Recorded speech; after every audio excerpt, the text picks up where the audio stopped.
Episode 13. Episode 13. All right. Welcome to episode 13 of the Children of the Trenches podcast with your host, Anthony Finesse Hess. Javion the Professor Cardinal. And today we got a very special guest, TJ. A lot of people might not know who TJ. TJ is the leader of OSK. If you don't know what OSK is, you need to figure it out. Nah. Bro, OSK was the jerking crew I was with. Yeah, I remember you told me. In middle school. We used to jerk to the hurt. We used to really get nah. But TJ, he owns a clothing brand, Best Clothing Co., the #1 sports brand in LA. Yes, sir. And yeah, man. So I really want to just give an intro to who you are. What your life was like growing up. What city you from? Man, I'm really from all over LA, but my section, I'm from Gardena, California. Yep. Okay. And what was it like growing up in Gardena? Gardena, man, it's a beautiful city because it's kind of in the middle of everything. Yeah. You got South LA on this side, you got Inglewood, Torrance, Carson, and everything on this side. Everything. So growing up, I was able to kind of take from both sides of LA and just kind of, meet different people from different places and just kind of soak everything in from the good to the bad. So, okay. And pick and have a choice. You know what I'm saying? A choice as far as to just what path to go on. You know what I'm saying? You got the people that's right here, them your homies, they doing this, and you got your homies that's on the right path. So, yeah. And originally the path you chose was football. I see you shining. Show the people the championship ring. Yeah, man. Originally the path you chose was football. Yes, sir. And so how long would you play football? Shoot, man. Football kept me out of a lot of things, but 7 to 22. 7 to 22. So that was my life. You know what I'm saying? Like just growing up. I mean, I say Gardena too because I played for the Mohicans. So Gardena, that was all the kids from the city. We was one of the best teams in the whole city. Whatever, it's arguable or whatever. But yeah. We had some dudes. We was always in the paper and stuff like that growing up. That was where I got my first original confidence, you know what I mean? Just playing ball and coming up through that area. And then I went to North Torrance, didn't get a championship there, but lost in the CIF final. So good player there. Yeah. And then University of Laverne got recruited, full scholarship to go to University of Laverne. Yeah. So from there, started 3 years there and then got a championship my junior year. Junior year championship. What was your cornerback? Yeah. What was your major when you went to Laverne? Business administration. So, always from a young age, bro, just being around clothes, being around business. Like my dad kind of molded me into that, real young. Shoot, man, from I can't even as early as I can remember, probably 8, 9 years old, going downtown. My pops used to sell Jordans and stuff. So I'm a kid going all over the city, the jungles. You know what I'm saying? West LA. Downtown, Long Beach, Carson, Crenshaw, all over the place. He popping the trunk, selling stuff. So always been into clothes and stuff like that, and just business, selling hot Cheetos. And we was at Curtis, you feel me, doing that. Yeah, man. It was always to get any type of money, I had to earn it in some way, shape, or form or fashion. So I was always selling stuff from a young age. And I think that's real important that you said that because a lot of people don't really know how much the kids is watching. You feel me? Mm-hmm. Your dad was always hustling. Your dad was an entrepreneur. You feel me? And then you molded you to be, and you grew up to be, an entrepreneur. But let's say on the other end of the spectrum, when we have somebody who's, let's say, gang banging or in the streets or doing everything, the kids is watching what you're doing. You feel me? So you just got to keep that in mind when you move and how you move. And so you would say, how you said, from a very young age, you always kind of had the entrepreneur spirit or the entrepreneur bug for the most part. I didn't really understand it until now. Yeah. Looking back, damn, I've been doing that shit for a long time. So yeah, I would say that now. But it's funny, just being able to have things go full circle and look back and be damn, you've been doing that. You know what I'm saying? So. Now, the actual brand. When did you start? When did you start your brand? Best clothing code. I started. Was that your first brand? That was my second brand. Oh, okay. Well, let's take it all the way back. Let's start from. You want me to let's start from the beginning. Yeah. Let's get into it. So, the first brand was Jerkaholic Clothing. Okay, that was the first brand, and it's funny because it spawned out of me just really and us at that time. Like that was a beautiful time in LA, bro. Like a lot of people don't talk about that time, but like a lot of kids was just. We was locked in. Everything was getting. You know what I'm saying? How old were you at the time to have your own? I started my first brand at 14. Yeah. And I was thinking, like at the end of the interview, we can have like a little dance battle, just taking it back. Just I can't do none of that. Just the other day, his uncle. Like pretty much called us out for a battle. This nigga was pop locking and shit. He's like, I know y'all still do that jerking shit, but this niggas had these. They had us up in here jerking at like midnight because he was drunk, bro, and he would not let it go, bro. He wanted that battle for sure. Nah, so we jerking till it hurt. He got cooked. Jerking till it hurt for sure. But yeah, man, Jerkaholics kind of opened the door for a lot of stuff, bro. Yeah. I went to Germany off of that. I've been to the Bay. I've been to we went to the Bay to do a show. I've been to Arizona doing a show on that. Been on BT, America's Got Talent, all that. You did a show all the way out in Germany? Yeah, we did a show in Germany. That was probably, I want to say my junior year in high school. So what, like 2011, 2010? Yeah. Explain that experience a little bit. Like how did that was crazy, bro. Like just the whole different vibe of just how people was and just seeing black people over there, like that was crazy. Like they loved it. It was like like I'm talking about like lining up, like waiting to get shirts, like throwing shirts into the crowd, like all kind of like crazy stuff, bro. So a lot of artists coming up through that's like cool now, like Kaylani. Kaylani used to wear the brand. So Kaylani wore the brand. My boys out in West LA, Villain Park, shout out Villain Park. They doing their thing. They was on Complex. They got songs with Dom Kennedy. Did a whole bunch of dope stuff. So that opened a lot of doors for sure. I'm surprised we stumbled on a young mogul in the church. We stumbled on a young mogul for sure. No, that's what's up. So you're 14 years old. What was going through your head to think like, okay, I want to make a brand? Like, how did you decide? Like, you know what? I'm gonna make a brand. Like, did you ask your mom for some money? You feel me? What was that like? Started. I used to edit the videos. Yeah. I'm up late night, 11, 12 o'clock, blasting Young Sam or some shit. Like, you know what I'm saying? Like, loud as fuck. Editing the video. My dad wake up. He like, bro, like, what are you doing, bro? Yeah. Like, it's 12. Like, what are you doing? I'm like, I'm trying to get sponsored. Like, I'm trying to make a little video. I think we was trying to get sponsored by, like, Random Wear or some stupid stuff.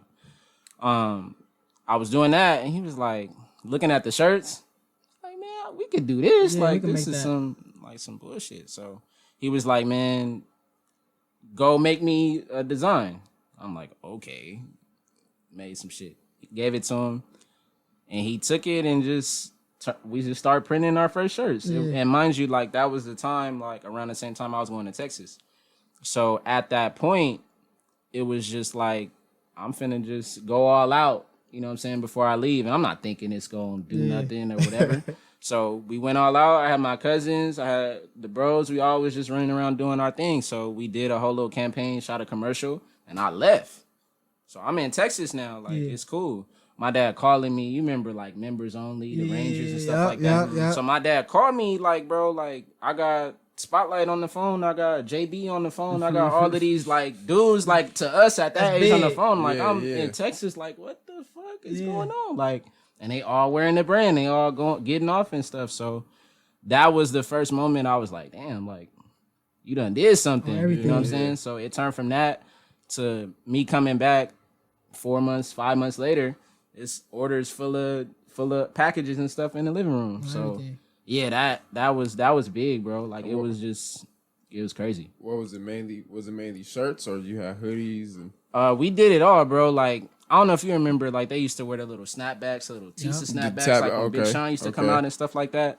So like we sold to on the belt buckle. Right. Right. So hell yeah, that's what I was on with the skinny jeans. Yeah, man, all and the that. Velados. And on the side of the Velados and shit. You too tall for fucking skinny jeans. I don't know why you're I tall. wasn't tall at the time. You know what I'm saying? I didn't hit my growth spurt yet. I was like 4'9". Yeah, bro. So yeah, at that time we was doing snapbacks. We was doing like a lot of retro stuff, a lot of like kind of eye popping colorway type t-shirts, hoodies. We did beanies. We did like necklaces. We did gloves. We did like a lot of stuff, a lot of merch and stuff like that. But it started mainly with the tees. Yeah. And I think what's more impressive is, so this was during the era kind of before the social media era.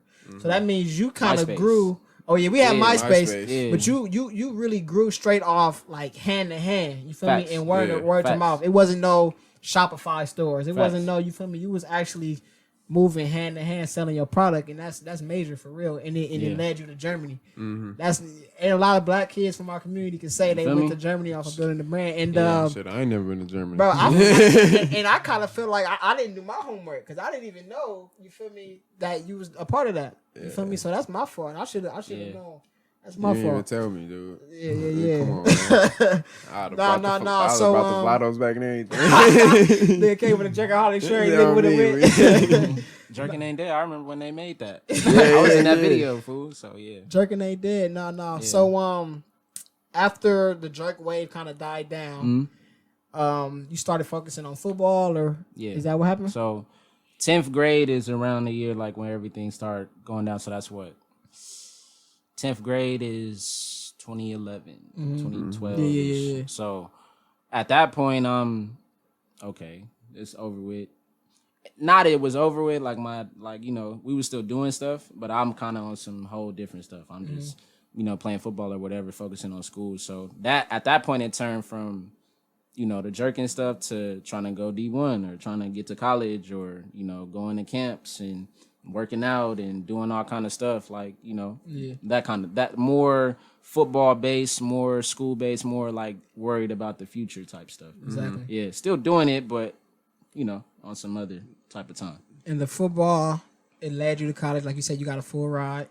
And you said your sophomore year in college that you created the best clothing? Sophomore year, yeah, I would say. So what made you think, okay, I want to create another clothing brand and I want to pursue that?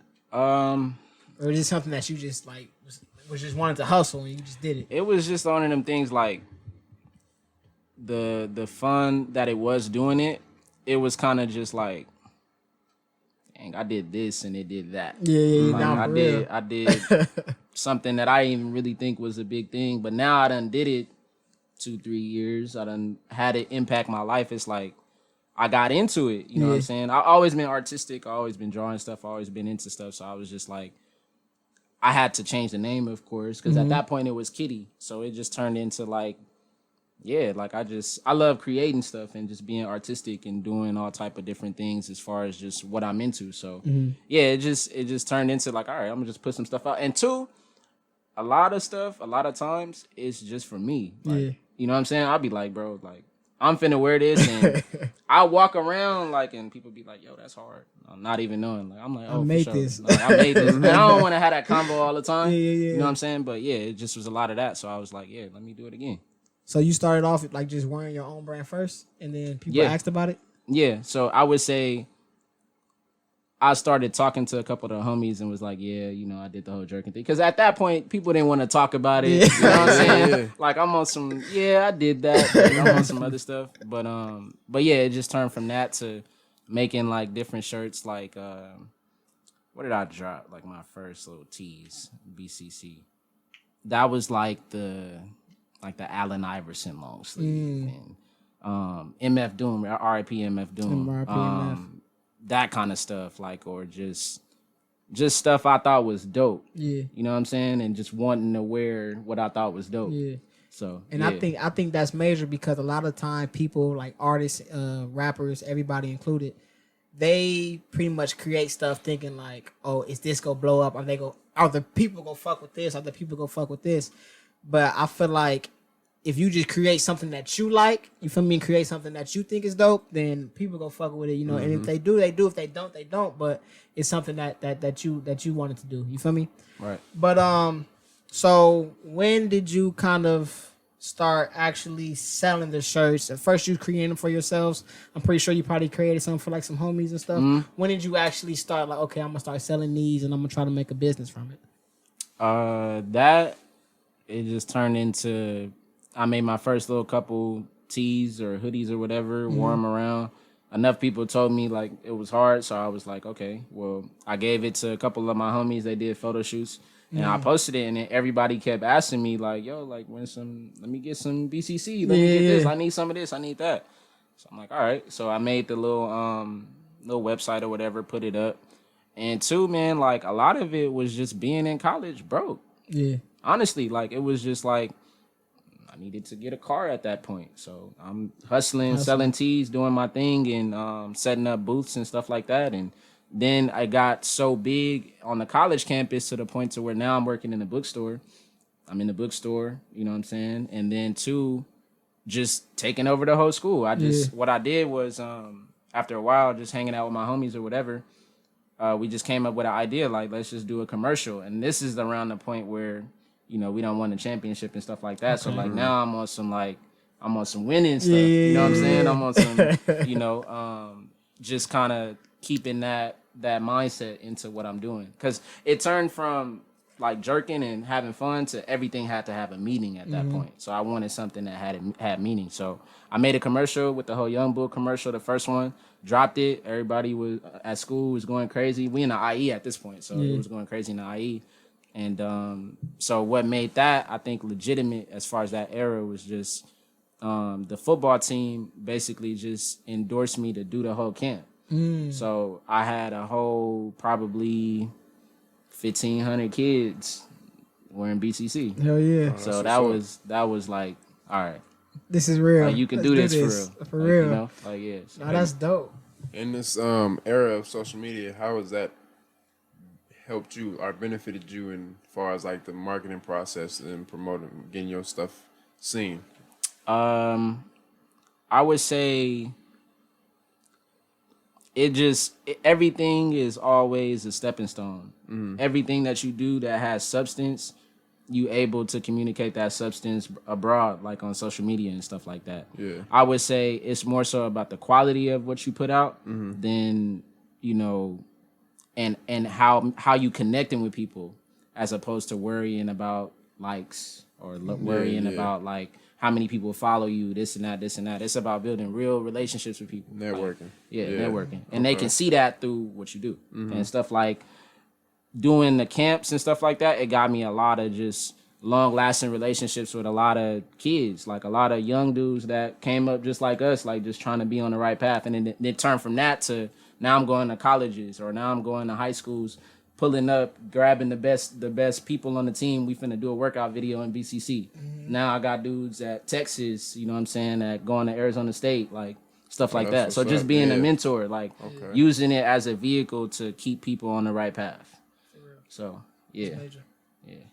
And I wanted to ask you too, I wanted to get more so into the mindset of things because I honestly feel like everybody in the world, everybody in this room, we all had, or everybody has had like $1 million idea. Everybody had something where, you know, it could have changed their lives, but they didn't act on it. You feel me? Whether if it was out of fear, whether I don't know what it could have been, but they didn't act on it. And it sounded like to me that you kind of every idea you had, you kind of just hopped on, as far as the clothing brand. Right. What quality do you think you possess that makes you just, you know, go after it, or what do you think the difference is between you compared to somebody that, you know, had an idea and didn't go for it? I would say it's the cliche, but just don't quit. Yeah. Like that's really major though, for real. Really though, like don't quit. Like if you want something bad enough, you gon' stay extra hours in the gym. You feel me? If you want to get faster, you gonna run 10 extra sprints. So it just turned into like me doing it so much, and then it turned in from that to just the homies liked it. You know what I'm saying? And as long as you got the people that you care about around you that's supporting what you're doing and they being real with you, you know they not just lying to you. I wouldn't have nobody around me that would lie to me. Mm-hmm. You know what I'm saying? And having those types of people around you to kind of keep you going, you know, when you need that. And I think that's major. Like the support factor is major because you will have a homie or you will have somebody. Everybody kind of got it, you know, like let's say, for example, a rapper. You feel me? Let's say we all got homies that rap or anything like that. And the homie will drop a mixtape, the homie will drop a single, and nobody posts his shit. Nobody, you feel like the support not really there. Yeah. But let Little Baby drop some, let Gunna, somebody you don't even know. You feel me? Y'all banging this shit every day. Mm-hmm. You feel me? And it's like, yo, homie trying to do the same thing. You should support your homie more or just as much as you support these artists that you don't even know. You feel me? And with that being said, JV, I know you want to get in the studio. I know you want. JV, I really want to be a rapper. I'm gonna pay for your studio time. Don't even worry about it. I'll get you, bro. You don't even gotta worry about the fight, but you gotta get in there with me. That's only. Not a bar. I don't have a bar. Not the one. Nah. But what I thought was like real interesting as far as your business model was the pop-up shops. Yeah. Did you how did you get the idea to have pop-up shops? How did your first pop-up shop go? Let's talk about that. Pop-up shops, that's like the funnest thing, bro. Yeah. That's like going on tour. You know what I'm saying? Real, yeah. Like, or just that's how I worded it or how I made it make sense in my mind. Like, I'm finna go do a show with all my stuff and have everybody that's in front of where I'm at be into the type of stuff that I'm doing. So, of course, you got to know your target market. Mm-hmm. You got to know who you selling to. You got to know what you're trying to communicate to them. Not only that, but you got to know how to get it to them. Mm-hmm. And you got to speak the language at the same time. So the first idea I really got it from was just, at first it was college, of course. Then, I'm kind of doing my pitches and doing certain things kind of on that level, kind of just, everybody wants that like kind of grassroots type of story. Yeah. You know what I'm saying? So basically just that started from the dorm room type of story, that started from the bottom type of story. No, so started from the trenches. So it was at first it was the pop-up shops and I said, fuck it. I just gutted my roommate moved out my senior year. I gutted my second side and turned it into a showroom. So now niggas pulling up to buy clothes and stuff like that. So I would say the pop-ups just turned from just having a place where people can come and conglomerate and get the clothes. Yeah, conglomerate. That's a good one. Yeah, conglomerate. You ask him to spell it. I don't think I'm gonna ask him to spell it. It seems like you know how to spell it. No. But so like, what type of events do you target when you do the pop-up? I know you have a pretty much the theme is like sports clothing, right? Right. So what type of events are you targeting with the pop-up shops? Now I'm doing like big tournaments, like basketball tournaments, like AAU, like just the whole grassroots. Like I got this spot that I kind of locked in with. I got a business relationship with that I've been working with them for a couple years. So I just come in and it's a nice little high key spot. Mm-hmm. Kobe was there before, so just researching and not being determined to get my stuff in front of who I needed to get in front of. So yeah, that's where it started from. And what kind of things are you telling, like, once you do get in front of that person? Like, pretty much what are you telling to these guys to allow them for you to have your clothes at their tournaments? Or who are you talking to? Are you working, like, what's the like getting the pop-up shops or like just the customer? No, so pretty much just getting into the tournament, like just getting there. Like, how did you build those relationships? Pretty much. With that, man, just you gotta be first having good energy. Yeah. Two, being prompt and doing what you're saying you're gonna do. Mm-hmm. You know what I mean?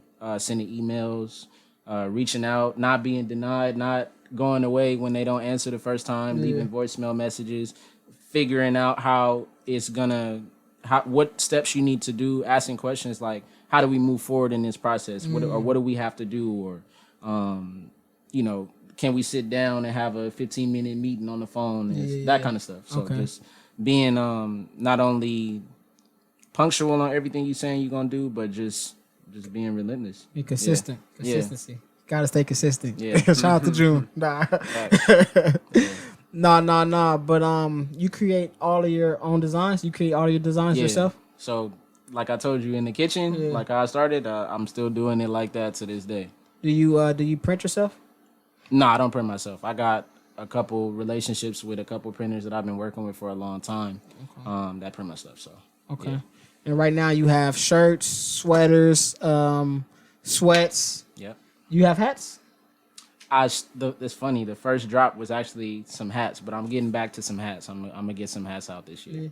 Yeah. Now, as far as wholesale,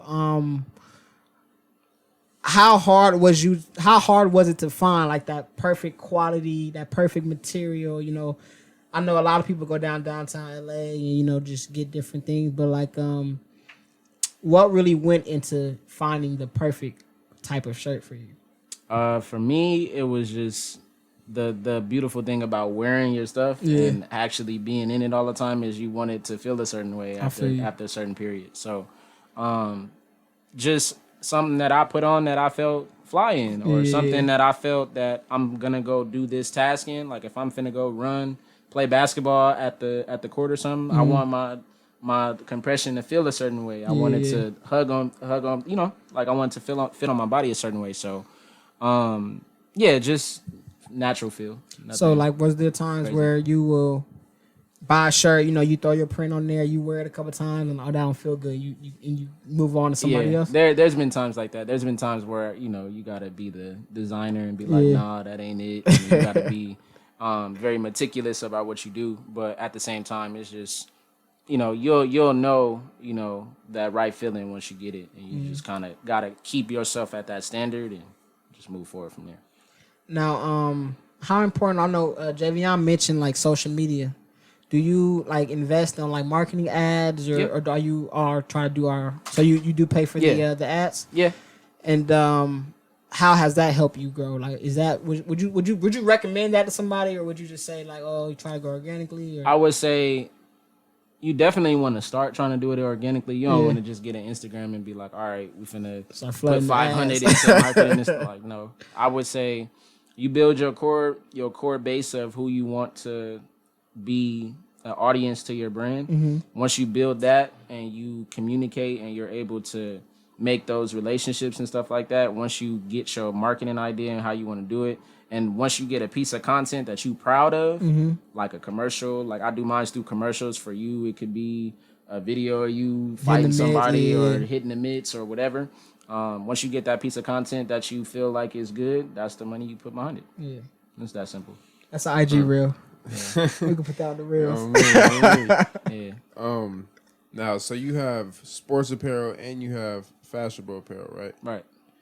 What are the challenges that come with, you know, having both of those, being in both of those fields? You know, because you got people who are in, you know, who specialize in sports apparel, and you got people who specialize in, you know, like just fashionable designer type. You know what I'm saying? So how do you mesh that into like one brand as a whole? That's a good question. That's a real good question. I asked about 10 questions. Hey, that was a good ass question. Hey, you've been listening and watching. That's a good ass question. No, I'm fucking with you. BCC, I would say BCC is the actual embodiment of the answer to your question. Okay. It's the bridge between streetwear and sportswear. You know what I'm saying? It's that embodiment of somebody like a Deion Sanders or like a Allen Iverson, or like just that on the field, off the field type of persona and swag. So I think when I'm making my clothes, I'm thinking about somebody that got that type of mentality. So I'm thinking, what would that type of person want to wear when they playing, and what would that type of person want to wear when they not playing? Okay. So just kind of keeping that ideology and moving forward with that, it kind of keeps me balanced. So, yeah.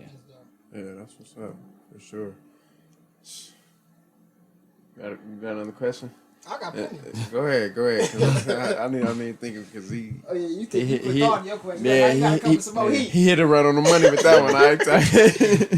Yeah, well, I mean, that was a good ass question. I ask good questions too. If I spent 20 minutes thinking of a question, I would too though. I ask a good question too though.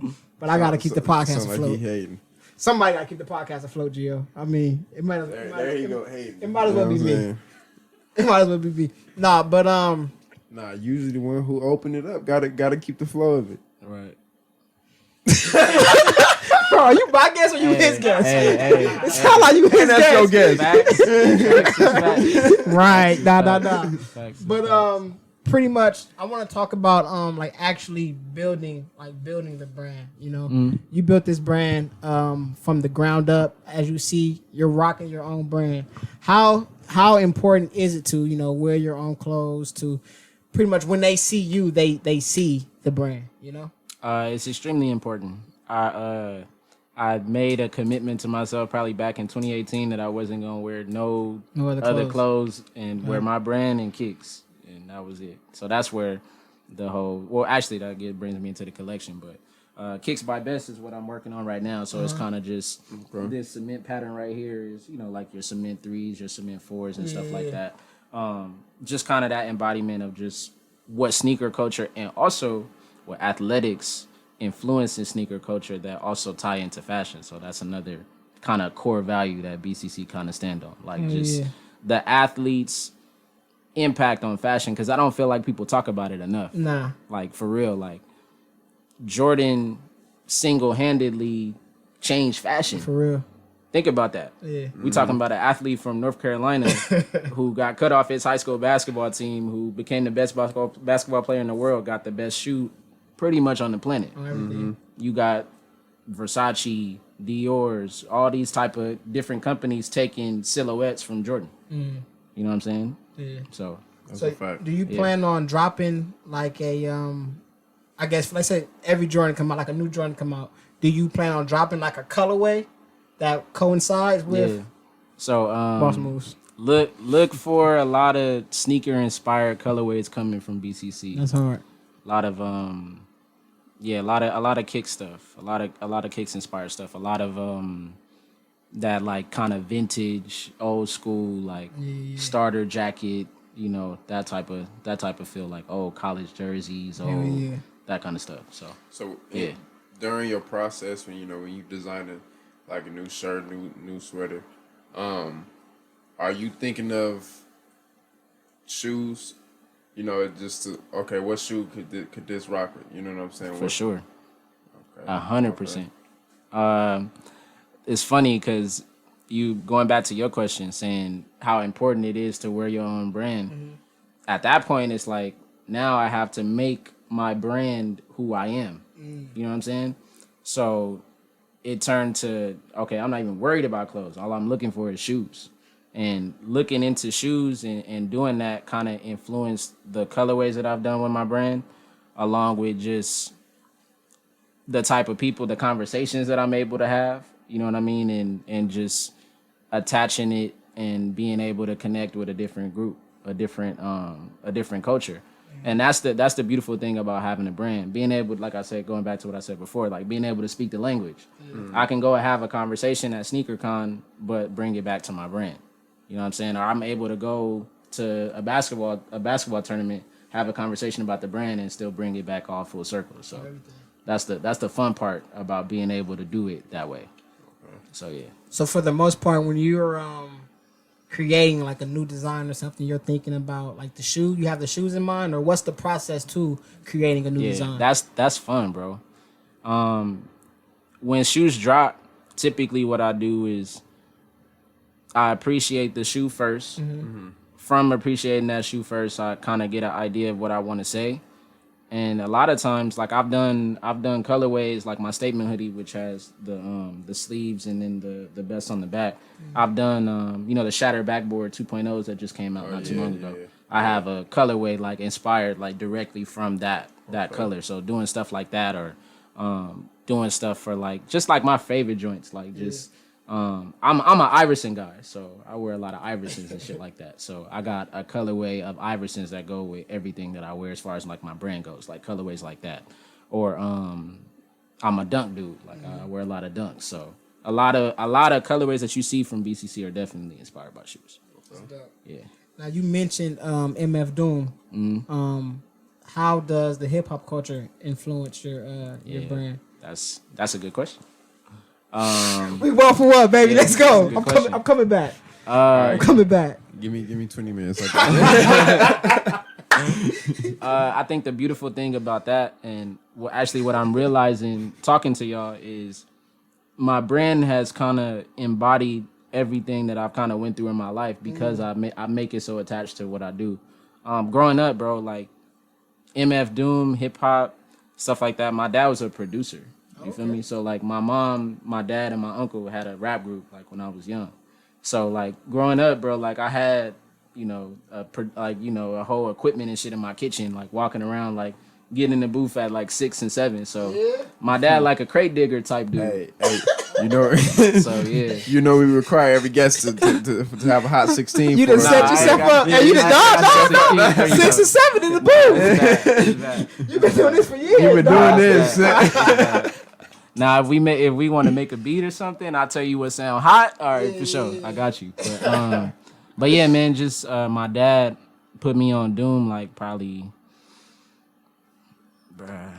my dad put me on Doom probably like, I probably was like in maybe like the 7th grade or some crazy shit like that. Like, so yeah, bro, just in the car. Every time I get in the car, that's all he was playing. So just having that appreciation for hip hop young, bro, like real young it's in me. Like I can't even really put it in words. Like I've been around it for so long. Like it influenced how I walk, talk, act, dress, or whatever. So yeah, it's 100% influenced by hip hop.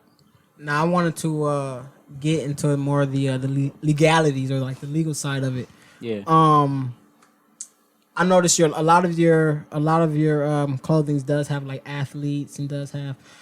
On a copyright standpoint, how are you able to get around like the copyrights or anything? Like, what do you do to, like, what are the copyright laws? Pretty much, you can't rip something directly from somebody, put it on a shirt, and be like, "Oh, this is my stuff." Yeah. You know, you can't do that. Everything that I've done has always been some type of originality to whatever I've done. You know, I can't say that I've taken any one thing verbatim and put it out. I mean, I've had one instance where I've had an issue like that, and that was a while back where I dropped a YOLO hoodie that went crazy. Like I'm talking like crazy. Yeah, like numbers. One of the like the best selling designs I've ever dropped. There was an instance where I got a cease and desist, but it didn't really stand up too long because of the fact that you have the loopholes of you just got to be original, bro. Yeah. So you pretty much put your own edit and put your own spin. Okay. For sure. And then that pretty much eliminates any copy. Because I remember at one point I was trying to start a clothing brand. Okay.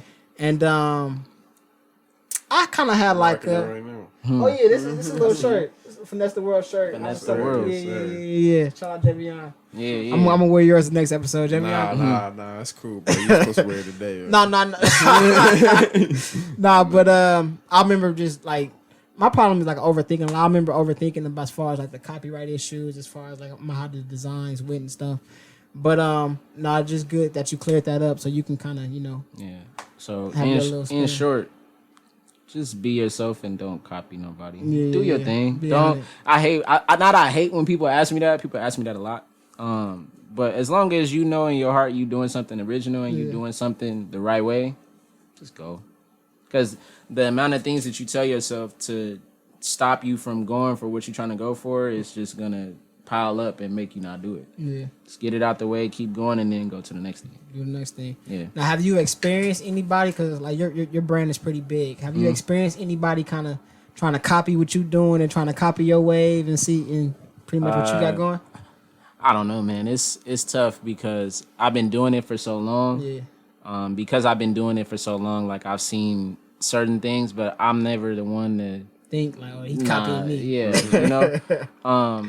a lot of the original shirts and stuff that I did, like just kind of bold print type of stuff, was I didn't see nobody else doing it at that time because like 2009, 2010, 2011, I was doing a lot of like high graphic type of tees and a lot of just statement type of tees and stuff like that. I mean, it's been times where I've been on Google and I've seen like my shirt like for sale. Like, it's been times where I've gone on different people's sites and they literally take the same thing and put it up. So I never really tripped on it in the sense of like I'm finna sue you and this and that. It's just the fact of like, damn, like You that thirsty. Like, you know what I'm saying? And that's the thing, though. I feel like people don't understand. Like, when you have the ability to create, like, you can create 10,000 more shirts. You feel me? Like, you copying, you don't really have that ability. You're kind of limiting yourself. Right. You feel me? Like, exactly. Your limits is, you don't have them. Facts. But, yeah, man. What was I going to say? I was going to ask, I don't think we tapped into this. Where do you sell your clothing? Like, do you have a storefront? Do you have an online store? I have definitely an online store. BCCbrandshop.com is where you can get the brand online. Y'all go tap in for sure. We'll put it in the bio too. In the bio of the show notes, we will put all links and everything, so y'all can just go in the bio and buy you a shirt. Yes, sir. Kicks by Best on the way, man. Y'all tap into that. For sure. Yeah. So online pop-ups is a lot of times where I have my storefront. I'm working on the storefront right now. Okay. I definitely want to get a storefront. I'm looking into it. I mean, obviously the COVID kind of threw off a little process of that, but I'm in the process of trying to get that right now. But right now, just pop-ups and online. And where would you want your location to be? Like LA? Yeah. LA for sure. LA. I'm still thinking about that. Because on one hand, you want to go for the big, you want to put it on Melrose and everybody's there and this and that. But then on the other hand, I don't really think that the BCC customer, they're there, but they're not necessarily there in the sense of like, I want to make it for the average young kid from middle class home, like around, you know what I'm saying? Like a kid that's going to football practice or a kid that's still going to basketball practice or a kid that's just getting out of school. So like a place where everybody can kind of come together and be in the area. So I think an area that would be cool would be like the South Bay, like or like next to a college or something like that. Like I was even if it was like a community college or something. Yeah, something like that. But still working on that though. And what I'm hearing is like you're real in tune with your target market. You know who you're making your clothes for, and you know how to target these people. How long did it take for you to kind of figure that formula out? Did it take you longer? Did you already kind of know, like, you know, when you were starting the brand? That's some school shit right there, for sure. We did a program in school called the Integrated Business Program. So it just taught you like about target markets. I ain't finna go all into that, but man, just studying who you want to sell to. That's with any business. You have to know who you selling to, how to communicate with them, how they talk, walk, act. You know, that's important if you're going to do anything as far as a business. Because if that's the case, it'll only be for you and the homies. You have to be talking to somebody when you're doing what you're doing.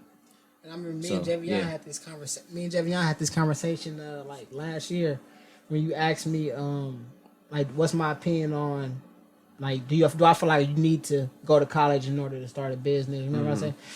What do you think about that? I know it sounds like you going to college helped you a lot in business, but like as an entrepreneur, do you feel like that you necessarily needed college to get to where you are now? Life is about relationships. Yeah. Life is about networking. Life is about, getting the necessary knowledge you need to get to the next level. You don't necessarily need college to do that. Not necessarily. Some people, everybody is dealt different cards. Some people have those cards right then and there and don't need to go to college. This dude's doing way better than me that didn't even finish high school. Right. You feel me? So I wouldn't say that. I would just say surround yourself with the right amount of information and the right amount of people that can feed what you're doing. Mm-hmm. And sometimes that's college. Yeah. You know. Now, speaking about like surrounding yourself with the right type of people, is it very important for you to surround yourself with like-minded individuals, like people who kind of like on the wave you are? For sure. And have you had to kind of like distance yourself from people just because they weren't really going in the same direction that you were headed? Yeah. It's tough because you want to stay the same person. Yeah. You know what I'm saying? I wouldn't say I've changed up on anybody. You know what I'm saying? But at the same time, it's when you create that separation, you got to separate yourself to get to a certain level. Anybody that know me, I feel like if they see me, that's TJ right there. Yeah. I'm not nobody different or nothing like that. So as long as you maintain that, I think that's the most important thing. But yeah, I think definitely to answer your question, I think yeah. I mean, that's natural though. Mm-hmm. So yeah. And how hard is it for you to balance like your pretty much your work life and your personal life? I know we mentioned before the podcast started about like relaxing and stuff. How important is it for you to kind of get that downtime and for that balance? It's extremely important. It's like when we was kids, we didn't really realize that. Yeah. You know what I'm saying? Like how much rest and all that kind of stuff is important, but you really don't think right when you tired. Like you really have to take care of yourself. Like it's extremely important. And after you do get those those little rest weekends, or you go relax for a while, do you come back with like a fresh head? Do you have like new ideas like 100%. that you? Yeah, 100%. That's dope. The more you give your brain or your mind that time to be free, the more everything will come to you. Mm-hmm. But when you constrict yourself, wake up at 8, go to work by 10:30, be off by 5, go eat, do this and that. Like when you get robotic like that, you could never like expand. Yeah. So and it's easy. They teach us to do that. They teach us to, be in that realm of that constricted thought process. Yeah, from school. Since you were from school on up, you feel Right. me? Like elementary school to just 9 to 5, they teach you as far as the time. Not for real. Facts. Now, what's the name? Pretty much. With that being said, do you kind of try not to constrict yourself to a schedule more so, or do you just kind of go with the flow of things? Or I would say, now there's a fine line between going with the flow and having its structure. Yeah. You know what I'm saying? It's not necessarily a game plan every day. It's just the structure of like you give yourself room within different times to do whatever. I would say I try to write goals down. You know what I'm saying? I try to write like, what I want to get done this week. Whatever day I get it done is whatever day I get it done. But I know what I need to be doing, because let's say if you in that lifestyle, if you working or doing whatever, if you don't give yourself those goals and stuff to hit, you'll just drift. Yeah. You'll just drift all day long until you wondering why it's 5 years later and you haven't done it. Yeah. So I think just giving yourself a objective and giving yourself enough time to hit the objective is the most important thing. Yeah. Now, let's just say to any kids or anybody out there that want to start their own brand, what would you recommend as the first step? Would you recommend just going to do it and wearing the clothes yourself like you did, or you think that's the best route? I would say yeah. If you're not doing it for your own personal gratification, or it's no gratification in it, I think it loses its purpose at some point. Yeah. I think people do it for different reasons, but if you asking me, I would say yeah, you definitely should make it for yourself and for people that you care about. Okay. I think so. Yeah, that's dope. Yeah. For sure. That's what we gotta do. Make it for ourselves. Children of the Trenches merchandise coming soon. Coming soon. Yeah, man. Is there anything you want to add that you feel like we ain't tap into? Nah, man, just look out for this new collab coming soon, man. Okay. Kicks by Best. Tap in with me on Instagram. My personal Instagram is Future Finesser. And then you can follow me on the Instagram, the BCC Instagram, BCC brand. Got another finesse. Yeah, I didn't tell you that, did you? Yeah. No, man, I appreciate you for coming out for sure. Let's go ahead and wrap that up. Nah, y'all know what time it is. We just fucking with you. Go ahead, wrap that up, Hess. Yeah. All right, it's time. It's It's on me? It's on you. It's my turn to rap? It's your turn to rap. Off the top? You going off the top? I'm going off the top. You going all right? Look. Off the top then. Your favorite rapper coming for me for a verse. Your favorite hooper coming for him for a shirt. Ooh. That's all I got. Nah. That was hard. That was cool. Are you cool with it? Are we cool with it? We cool with that. Nigga said spit. He spit literally. I was excited. Nah. I got a little something. That was a cool little introduction though. You just could have kept going. You would have got Dang, something. bro, you got a 16. You got a whole 16. Bro, I told you, we dropping 16s every episode. You got a whole Every paragraph episode. in there. We dropping 16s. Nah. Last week I kind of fucked up last week, so I had to come. I had to These come with last my P's couple and weeks, Q's. we both been fucking up. You know what I'm saying? Yeah. But all right. It's ridiculous. Ready, Jay? Let's You ready, bro? Let's get it. Hey, I'm right here. Gio, is it on me? It's on you, baby. Is it focused? This is what they came for. Is it focused? There you go. I'm right. There you go. All right. Look, I came weak last week. Time to change it up. If you catch me walking with a limp, I got my banger tucked. If you catch some dimes at the gym, they probably came for us, and they get mad when I come fast. I told them I was trained to bust. Okay. I'm a nigga never needed much. Nigga walking around real icy, better heat wave or freeze him up. Niggas want to try me like the shooters don't keep in touch. And I probably popped your girl. She a leash, man. She need to suck. I'm coming a little different, though. Niggas always walking with they bitches, but your last girl was pigeon toes. Step your game. Step your game up before you step to my class. She bought a bag, pretty face with immaculate ass. Ooh. Look.